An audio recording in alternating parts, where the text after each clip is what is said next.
Participé en el año 86 en la propuesta de un nuevo modelo de formación y ya vimos desde entonces que o seleccionábamos muy fuertemente a este colectivo o no teníamos nada que hacer. El éxito tan cantado de Finlandia en los rankings internacionales nos recuerda que es un país que dedica más dinero que otros muchos a la educación, que hay una moral de trabajo mucho más alta y que hay una selección feroz de profesorado que tiene que pasar una entrevista con calificaciones de notable para arriba, porque sin eso no mejoras la calidad. Es decir, entonces las universidades, ¿en qué medida tienen las titulaciones pedagógicas a un nivel de prestigio y de dotación igual a las demás? Eso nos dará el termómetro de lo que significa el maestro y la maestra en el campo social y pedagógico, ¿no? Es un tema difícil de resolver, no fácil, por supuesto, porque es masivo, es muy importante y afecta a un colectivo muy importante.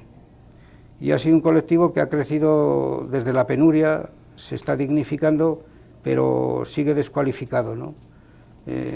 Como digo, el profesorado de primaria no es el que más lee, no es el que más escribe, no es el que más discurre, porque no está pensado para que discurra, porque no está pensado para que discuta, porque está pensado como maestro de primeras letras para que reproduzca lo fundamental. Reproduzca nada más. Pero en la sociedad del conocimiento y del desconocimiento, porque la sociedad del conocimiento de unos es la sociedad del desconocimiento de otros, pues es una figura que está sobrepasada históricamente, ¿no? Hoy muchos niños y niñas dominan el computador antes que el profesor. Muchos niños y niñas en España saben más inglés que el profesor de inglés porque van a Inglaterra, a Escocia o a Estados Unidos, llevan sus hijos porque es donde se aprende inglés. En las escuelas se aprende a traducir, a mirar el diccionario, pero no a hablar inglés. La ciencia es importantísima y riquísima en el mundo de la divulgación. En la escuela se traducen libros de texto insoportables que nadie puede... el conocimiento del mundo a través de Google, a través de los programas informáticos que hay sobre la Tierra, la divulgación científica es mucho más importante que el conocimiento que se da en las escuelas. Es decir, que hoy la sociedad de conocimiento resta calidad a los niveles bajos del conocimiento y potencia a los niveles altos del conocimiento. Y el profesorado no ha estado nunca en los altos niveles, el profesorado de primaria. No obstante, sigue emergiendo y va mejorando desde el punto de vista corporativo y salarial. En mi país hasta ahora, porque llevamos unos años en la OCDE, que el crecimiento salarial es cero e incluso descendente. Y el movimiento de eficacia que se ha desatado, pues no les deja salida, ¿no? Porque hay que demostrar que eres competente en lo que la OCDE te dice que debes ser competente.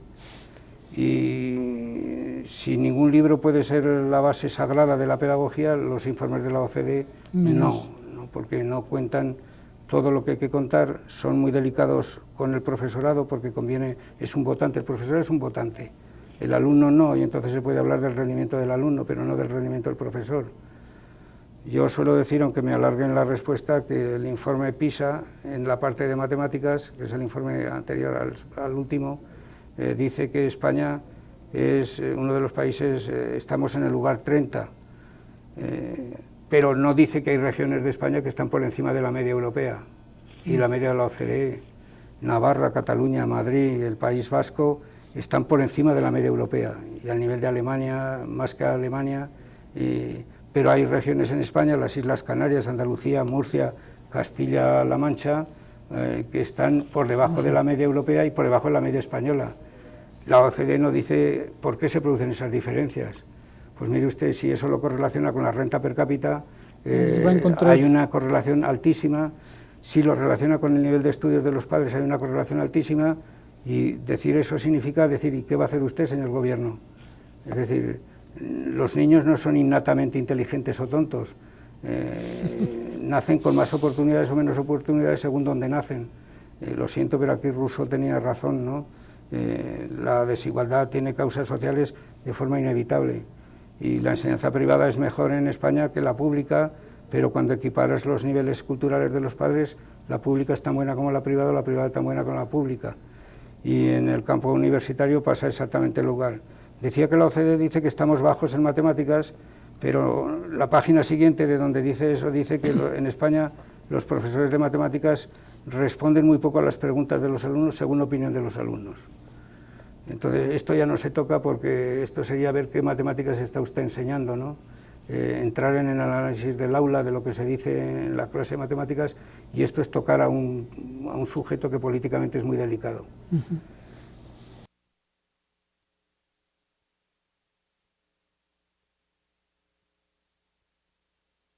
Pero muy difícil de cumplirlas. Prestigiar la figura del profesorado en su formación, exigirle en el puesto de trabajo de acuerdo con los medios que reciba, porque no le puedes exigir si no hay medios, actualización científica y pedagógica, cosa que se reconoce pero no se hace, y mayor oportunidad para que encuentren gusto por trabajar en la docencia, ¿no? En Europa está habiendo en muchos países crisis en cuanto a la ausencia de profesores de matemáticas y ciencias, por ejemplo, en el Reino Unido. California importa, le digo yo entre comillas, profesores españoles para español, pero ganan una miseria comparado con lo que ganan en España y prefieren quedarse en España. Y el profesorado está bien prestigiado, está prestigiado en España, pero hay países donde se están huyendo de la docencia los mejores profesores, porque ganan más haciendo declaraciones de la renta que con clientes que dando clase. Lo que pasa es que en España, debido a la seguridad que da el funcionariado, nadie se quiere mover de un puesto de trabajo que además tiene 15 horas lectivas a la semana, que esto, como se dice vulgarmente en España, es un chollo, es un bollo sumamente importante que ningún trabajador tiene, y claro, es una misión muy ventajosa. Entonces hay que hacer una política de zanahoria, no palo, pero sí de estímulo y de exigencia, de concesión de autonomía para que sea responsable y de exigencia de responsabilidad para ver cómo ha sido de autónomo, ¿no? Y esto los gobiernos no están fácilmente dispuestos a acometerlos, porque el profesorado es un grupo tan enormemente importante cuantitativamente que en cuanto produces la sensibilidad, le tocas la sensibilidad, pueden derribar a un ministro y hasta un gobierno, ¿no? Si los maestros dejan en casa a los niños, se organiza una hecatombe social. Si se cierra un hospital puede morir alguno, pero no pasa nada. Si la escuela cierra un día y deja a los niños en casa, produce un desastre social. Entonces el maestro, los profesores saben que tienen ese poder y saben que presionando a la administración lo logran. Ahora en España hay una discusión que es el logro del pacto educativo para que los gobiernos cuando cambien de turno, los partidos cuando cambien de turno en el gobierno, mantengan una política fija que no vaya al sistema dando bandazos. No sé qué pasará, pero es una política que se basa en acuerdos de los partidos políticos, pero que no está incorporando al profesorado, porque sin él no va a haber posibilidad de acuerdo ninguno. Es decir, que esto es un problema serio, peliagudo y difícil de resolver. Más prestigio, más dinero, más exigencia. Está bien. Abordando sobre el papel de los profesores, suponiendo todas estas, dijéramos, haciendo